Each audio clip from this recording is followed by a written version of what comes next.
Assalamualaikum semuanya, balik lagi di channel Ul Paiminda. Hari ini aku mau bahas tentang seorang wanita yang dimana wanita ini adalah seorang pemimpin wanita pertama di sepanjang sejarah kerajaan Korea. Nah, tapi sebelum mulai aku mau minta dukungan kalian dulu dengan klik tombol subscribe dan like video ini supaya aku makin semangat buat bikin konten-konten selanjutnya. Makasih dukungannya. Jadi sekarang kita langsung aja ke kisah hidup Ratu Sondok dari Kerajaan Silla. Ratu Sondok lahir pada tahun 606 Masehi. Beliau merupakan anak dari Raja Jimpyong, yang dimana Raja Jimpyong ini adalah raja ke-26 Kerajaan Silla. Dan ibu Ratu Sondok ini bernama Permaisuri Maya, yang dimana Permaisuri Maya ini merupakan istri pertama dari Raja Jimpyong. Ratu Sondok ini lahir dengan nama Kim Dokman. Jadi nama Ratu Sondok atau yang seperti kita kenal sekarang itu sebenarnya itu adalah nama ketika beliau naik tahta menjadi ratu di Kerajaan Silla. Jadi itu tuh kayak gelar beliau pas naik tahta gitu. Tapi kalau misalkan nama lahirnya atau nama pas kecilnya itu tuh tetap Dokman, dan beliau juga biasa dipanggil Putri Dokman saat beliau masih kecil. Ratu Sondok ini menjadi penguasa Kerajaan Silla ke-27, yang dimana beliau mendapatkan tahta tersebut langsung dari ayahnya, yaitu Raja Jimpyong. Beliau menjabat sebagai ratu di Kerajaan Silla selama kurang lebih 14-15 tahun, dan beliau merupakan wanita pertama yang memimpin sebuah kerajaan sepanjang sejarah kerajaan di Korea. Menurut sebuah catatan kuno yang bernama Samguk Sagi, jadi Samguk Sagi itu kayak catatan kuno tentang 3 kerajaan gitu. Salah satunya itu Kerajaan Silla ini yang dipimpin sama Ratu Sondok ini. Nah, mengatakan beliau itu adalah anak atau putri pertama dari Raja Jimpyong. Cuman memang di sumber lain itu disebutkan juga katanya tuh Raja Jimpyong tuh sebenarnya punya anak lagi sebelum Ratu Sondok. Jadi Ratu Sondok tuh punya kakak. Nah, tapi kakaknya Ratu Sondok itu wafat gitu. Jadi yang naik tahta itu Ratu Sondok. Nah, ini buat pengetahuan lebih aja. Jadi sebenarnya dulu itu ada catatan yang bilang Raja Jimpyong tuh sebenarnya punya anak laki-laki gitu, yang dimana kan anak laki-laki tuh harusnya jadi prioritas gitu kan buat naik tahta dan jadi pemimpin sebuah kerajaan selanjutnya gitu kan, melanjutkan tahta ayahnya.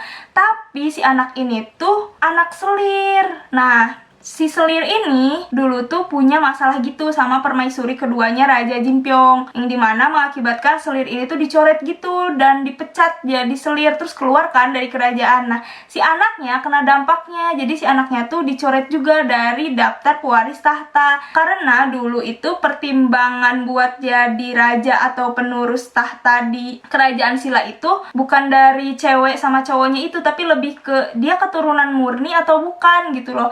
Nah, gara-gara selir itu dipecat dan diturunin gitu kelas sosialnya, mengakibatkan si anak laki-laki itu tuh jadi darahnya tuh darah campuran gitu, jadi darah bangsawan sama darah orang biasa, yang dimana gak bisa jadi raja gitu. Makanya yang naik tahta itu Ratu Sondok gitu ceritanya. Kenapa ada banyak catatan dan setiap catatan itu beda-beda gitu pendapatnya? Itu tuh karena emang sebuah kerajaan itu kan jalan itu beneran jauh banget ya dari masa kita sekarang, dan emang kayak penelitiannya tuh masih terus berjalan sampai sekarang. Jadi wajar kalau misalkan ada perbedaan pendapat atau perbedaan kayak sumber gitu. Setiap sumber tuh kayak punya dalilnya masing-masing gitu loh, kenapa dia bilang gini, kenapa bilang gini. Makanya wajar banget kalau misalkan ada yang nyeritain gini tapi kok yang ini nyeritain gini gitu.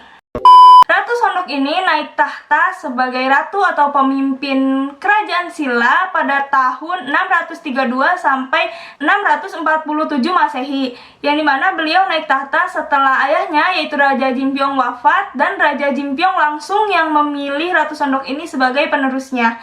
Nah, alasan Raja Jimpyong memilih Ratu Sondok sebagai penerusnya dibanding 2 anak perempuannya yang lain, jadi Raja Jimpyong itu waktu itu tuh punya kandidat gitu dari anaknya. Nah, anaknya tuh ada kayak 3, tapi 3-nya tuh emang beneran cewek gitu semuanya yang kandidat buat jadi ratu yang naik tahta selanjutnya itu. Nah, alasan Raja Jimpyong lebih milih Ratu Sondok itu karena Ratu Sondok itu dari dulu emang terkenal pinter, terus udah kayak gitu. Beliau pokoknya dipercaya gitulah sama Raja Jimpyong bahwa kalau Silla dipegang sama Sondok itu Silla tuh bakal lebih baik itu. Nah, sampai dulu itu ada cerita di mana waktu kecil itu, waktu Raja Jimpyong masih menjabat sebagai raja, beliau itu dapat hadiah dari Kaisar Taizong dari dinasti Tang di Cina, ya dimana hadiahnya itu tuh berupa lukisan gitu. Nah di lukisan itu tuh ada gambar bunga, tapi di gambar bunga itu tuh nggak ada kupu-kupunya gitu, nggak ada lebah gitu. Jadi ya udah bunga-bunga aja gitu. Nah selain lukisan itu, Raja Jimpiong juga dikasih bibit. Nah bibitnya itu kayak bibit biasa lah ya, biji-biji gitu. Terus Ratu Sondok itu nyeletuk gini, katanya, ini bibitnya pas tumbuh nanti pasti bunganya nggak bakal wangi. Kan orang-orang mikir ya kenapa gitu kan. Nah ternyata pas ditanam dan tumbuh itu beneran si bunganya itu tuh nggak ada wanginya gitu. Terus usut punya usut, ternyata Ratu Sondok ini mengambil kesimpulan bahwa bibit ini tuh ketika nanti tumbuh gak bakalan wangi si bunganya itu gara-gara ngelihat lukisan yang tadi. Di lukisan itu tuh nggak ada lebah, nggak ada kupu-kupu. Itu tuh menafsirkan bahwa bunga itu tuh nggak wangi gitu. Kalian bayangin anak sekecil itu di zaman yang sejaman dulu itu berpikir sejauh itu. Jadi itulah yang membuat Raja Jimpiong tuh terkesan, dan emang Ratu Sondok ini tuh terkenal sebagai anak kesayangannya Raja Jimpiong. Makanya itulah alasan Raja Jimpiong itu memilih Ratu Sondok. Dan waktu itu memang keputusan Raja Jimpiong ini didukung oleh penasihat-penasihat negara. Jadi penasihat-penasihat negara juga ngedukung gitu, karena Ratu Sondok ini ya keturunan murni kerajaan gitu, beneran seorang anak dari keturunan murni gitu. Darahnya itu jadi bukan darah campuran gitu. Makanya Ratu Sondok naik tahta sebagai ratu atau pemimpin kerajaan Silla selanjutnya. Nah, tapi waktu Ratu Sondok naik tahta jadi ratu atau pemimpin di kerajaan Silla itu lagi nggak baik-baik aja. Jadi banyak banget gitu loh kayak perang sama negara-negara kecil. Kan yang kita tahu tuh kerajaan besar di Korea itu ada 3 ya, ada Silla, ada Goryeo, sama ada Joseon. Nah, tapi di samping di seling-seling kerajaan itu sebenarnya ada kerajaan-kerajaan kecil yang namanya itu Baekje sama Goguryeo. Terus ada lagi kalau dari Cinanya itu dinasti Tang yang tadi yang aku sebut. Nah, keadaan politik di antara kerajaan-kerajaan tersebut tuh panas gitu loh. Jadi emang dulu tuh nggak baik-baik aja. Jadi dari Baekje sama Goguryeo sendiri tuh kayak banyak perang antar negara, perang antar kerajaan. Terus udah kayak gitu banyak pemberontakan di mana-mana juga. Nah, pas Ratu Sondok naik tahta tuh keadaan itu lagi kayak gitu. Nah, tapi dengan pesona Ratu Sondok ini yang emang terkenal cerdas, Ratu Sondok ini tuh berhasil sedikit meredam kondisi politik di antara mereka kerajaan-kerajaan itu, terutama kerajaan Silla. Kan kerajaan Silla yang paling gede, jadi kayak diserang-serang gitu kan sama yang kecil, yang Baekje sama Goguryeo ini. Nah, si Ratu Sondoknya ini tuh kayak berhasil gitu meredam kayak kepanasan di antara kerajaan-kerajaan tersebut. Nah, selain karena Ratu Sondok itu cerdas gitu ya, maksudnya pas naik tahta keadaan kayak gitu, tapi beliau itu tetap bisa kayak meredam itu semua. Dan Ratu Sondok juga terkenal sebagai ratu yang kayak peduli sama rakyat miskin. Terus udah kayak gitu tuh mementingkan sekali aspek pendidikan, terus kayak literasi. Terus beliau juga kayak ngasih beasiswa gitu ke rakyatnya buat belajar ke Cina. Jadi dikirim gitu ke Cina, belajar gitu di Cina, dikasih beasiswa. Ntar pas pulang tuh kayak ngajarin lagi kan ke rakyat-rakyat yang ada di Silla. Terus udah kayak gitu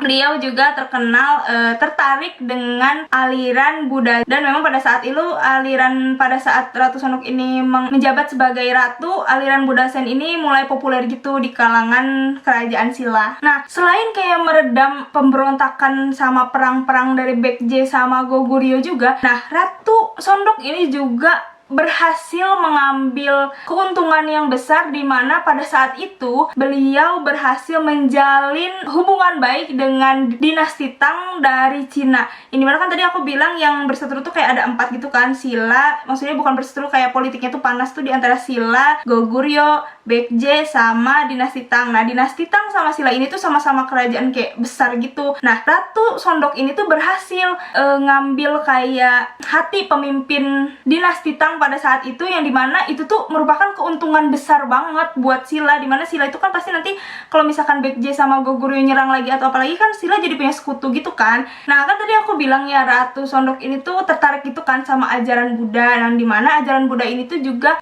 emang jadi ajaran juga di dari dinasti Tang itu. Nah, jadi kayak sealiran gitulah kan mereka tuh, makanya mereka bisa nyambung. Nah, Ratu Sonok ini tuh ngirim orang, ngirim rakyatnya buat kayak membiayai rakyatnya ke Cina itu kayak buat belajar gitu tentang ajaran Buddha, yang dimana pas pulang itu nanti ngajarin lagi ke banyak orang di Silla, dimana emang di Silla itu kan yang terkenal itu ya ajaran Buddha itu. Nah, yang membuktikan beliau suka gitu ya, tertarik sama ajaran Buddha juga yang lain tuh adalah beliau selain mengirim rakyatnya untuk belajar tentang ilmu Buddha ke Cina, nah beliau itu juga kayak mensponsori gitulah, bahasa sekarang itu kayak pembangunan kuil gitu. Makanya beliau emang diketahui kayak tertarik gitu sama aliran Buddha. Nah, sekarang kita masuk ke yang paling terkenal banget dari Ratu Sondok, yaitu ramalannya atau prediksinya tentang sesuatu hal yang akan terjadi di masa depan. Nah, jadi cerita yang pertama yang paling terkenal itu tuh yaitu ramalannya tentang serangan yang akan datang ke Silla. Nah, jadi dulu itu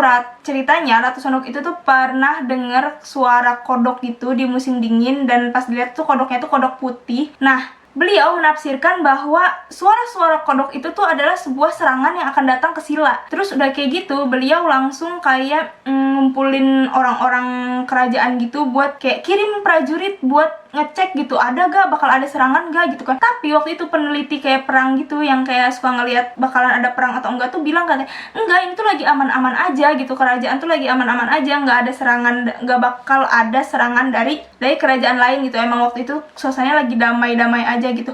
Tapi Ratu Sondok itu tetap mengirim 2000 prajuritnya untuk ngecek gitu, beneran gak sih gitu prediksi dia ada orang yang bakalan nyerang ke kerajaan Silla gitu kan. Nah, dikirim tuh 2000 orang itu ke tempat yang dimana namanya itu Lembah Wanita. Terus pas prajurit nyampe di sana kaget dong mereka, karena emang mereka tuh nemuin prajurit kerajaan Baekje yang lagi istirahat, yang dimana orang-orang itu tuh nanti mau nyerang gitu langsung ke Silla, ke ibu kotanya Silla.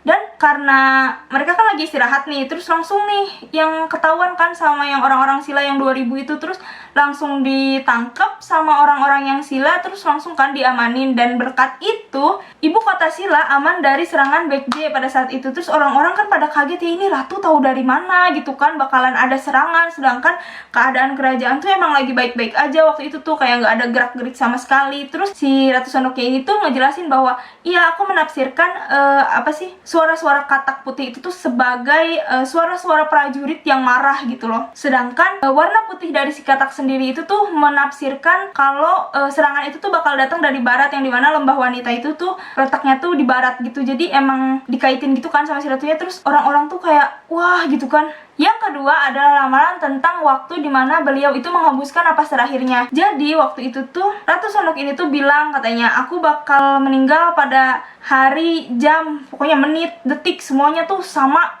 yang dibilangin sama Ratu Sondok ini. Terus udah kayak gitu, terus pada saat itu tuh beliau tuh minta gitu kayak aku mau dimakamin di Bukit Namsan gitu kan. Terus udah kayak gitu, setelah gak lama dari beliau ngomong kayak gitu, ternyata beliau beneran wafat di jam, waktu, di detik, dan di umur yang ke-37 sesuai dengan ramalan beliau yang beliau omongkan ke kayak orang-orang dalam gitu loh. Nah, ini juga jadi cerita yang paling terkenal gitu, karena beliau itu bisa meramal kapan beliau meninggal di jam, waktu, dan di umur yang sama seperti yang beliau omongkan pada saat itu. Nah, akhirnya beliau wafat sesuai dengan perkiraan yang beliau bicarakan, dan kekuasaan Silla digantikan oleh sepupu beliau yang bernama Ratu Jindok yang memerintah Silla pada tahun 647 sampai 654 Masehi. Jadi segitu dulu cerita tentang Ratu Sondok dari aku. Kalau kalian punya kayak sumber yang lain yang kayak beda gitu loh dari yang apa aku omongin, kalian bisa banget cerita aja di bawah, karena emang wajar aja gitu ada cerita lain, karena memang banyak sumber gitu loh di kerajaan Silla itu. Kayak ada yang ngomong cerita kayak gini, kayak tadi kan masalah anaknya Raja Jinpyong kayak jumlahnya ada berapapun, itu tuh banyak banget. Kayak tadi aku kan ngomong ada Samguk Sagi. Nah, selain Samguk Sagi itu ada juga Samguk Yusa. Nah, jadi selain dua catatan sejarah kuno itu pun masih banyak lagi catatan sejarah yang lain yang menafsirkan bahwa perbedaan pendapat itu ada gitu di antara buku sejarah yang satu dengan buku sejarah yang lain. Jadi kalian bisa aja tolong ceritain aja yang kalian tahu biar kita tuh bisa belajar bareng-bareng, karena di sini aku juga kan masih belajar gitu kan, kayak baca terus nyeritain lagi ke kalian gitu. Jadi nanti kalau misalnya kalian ada yang lebih tahu, kita diskusi aja di kolom komentar, dan kalian juga bisa menceritakan apa yang kalian tahu di kolom komentar. Dan kalau misalnya kalian ada request kayak cerita yang kayak bakalan menarik gitu, kalian bisa banget komen juga di kolom komentar. Dan makasih banget udah nonton video aku, sampai jumpa di video berikutnya, dadah.